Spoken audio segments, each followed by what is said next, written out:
Hello again. This is not my usual video, and actually I got inspired by Steve Ward. He did a video of tying a fly, so I thought I'd attempt one.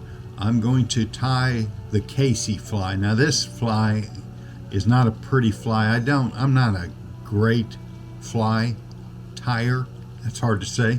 But this is a fly that works real well at Bennett Springs. It's a nymph style fly, and I named it after my daughter because it has a red head, and she's red-headed, and it's got a little flash to it.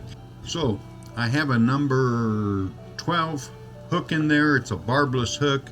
I fished the catch release season at Bennett Springs, and it suggested that you use a barbless hook so you don't what I want to say, you don't hurt the fish. I'm starting off with this type of thread, and I start off. Oh, let me show you this first. I have these on. These I wear when I'm fishing, and they work real good, magnifiers, when I'm tying these flies. Okay, so I start off about the 3/4 of the way up the shank.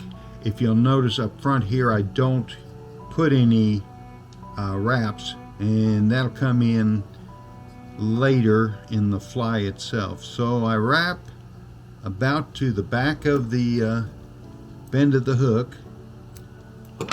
Okay, now I have some silver ultra wire that I tie on right now, and I do a couple of loose wraps around it. Then I spin it to the top of the hook, pull it out till it comes almost to the end, and then I'll tie that in. And these are pretty tight wraps. I want that wire to be right up against the fly, like so.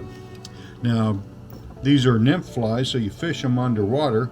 So I use a 0.015 lead wire, and I put around about 10 wraps.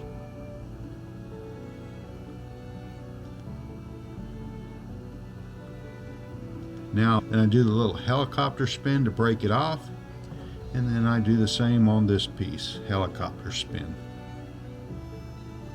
Okay. Now I like to wrap, and I start off kind of loose, wrapping this wire securely on the hook, and I'll come back a couple times, and again, this isn't pretty, but it does catch fish. Now I try to cover it all up.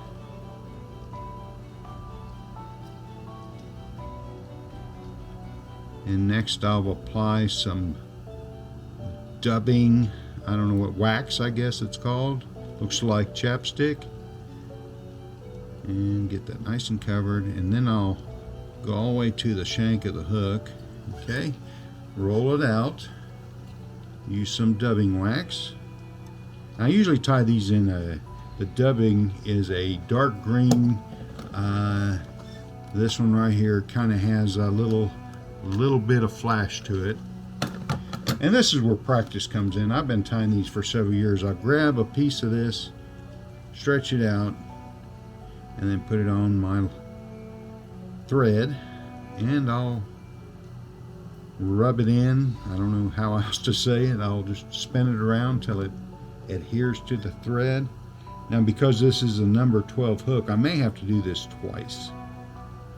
Okay, so I've got lots of dubbing material on. Get it nice and tight.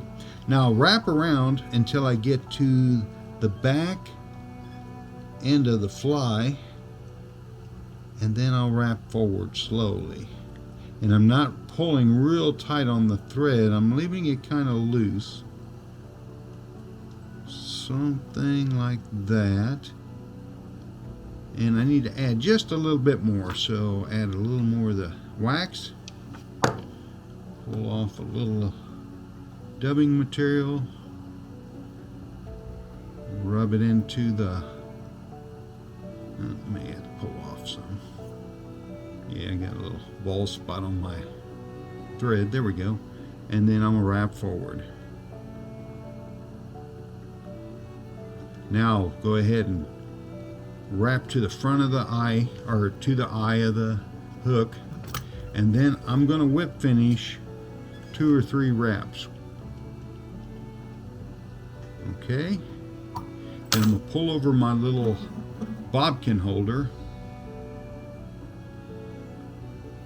Now I'm going to, ouch, that's a sharp hook. Now I'm going to straighten out my ultra wire. I'm going to start, now I have a vise that spins, and this made this fly a lot easier to make.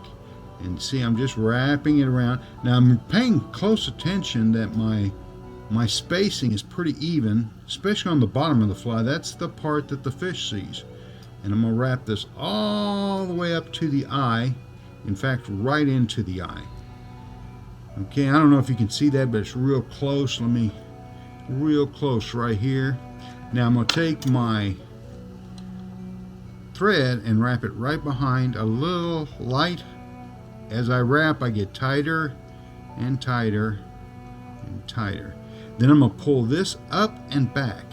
Now I use heavy duty scissors to cut this off because you will dull your fine cut scissors, and I cut it off. Then I use my forceps and I kind of pinch down what's the tab end of the wire. I pull down and sometimes kind of push it forward too. Okay, then I'm going to finish off my head. I'm going to wrap to the front and build my head to the back until the tab end of the wire is completely covered. Okay, now to finish off the head, I'll whip finish the head, and I use my fine scissors for this part. Okay, now I'm going to apply some head cement to it. Now here you want to be careful. You don't want to get any of this head cement in the eye of your fly. There's nothing more frustrated than being on the stream and not being able to get your leader into the eye and find out that you've put too much head cement on.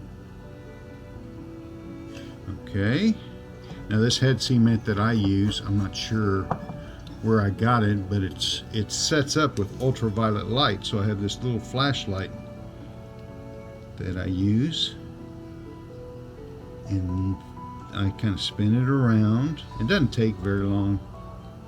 And now I'm going to test my eye to make sure it's open. I'm going to use my bobbin and make sure it goes through the eye. It does. Now with the bobbin, I like to pull out what I call legs at the bottom. I'll just grab between the ultra wire and pull down some loose fiber.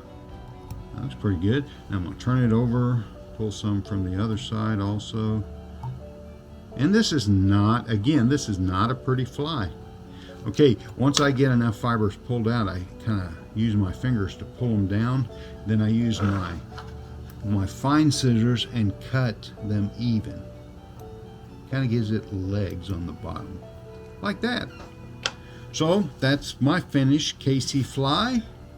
Nice red head on it, that ultra wire. I went to the ultra wire years ago, and this fly lasts a long time unless you throw it in a tree or something. So that's my Casey fly. It works great at Bennett, and in fact next week we plan on going again. Thanks for watching. If this is something you like, let me know.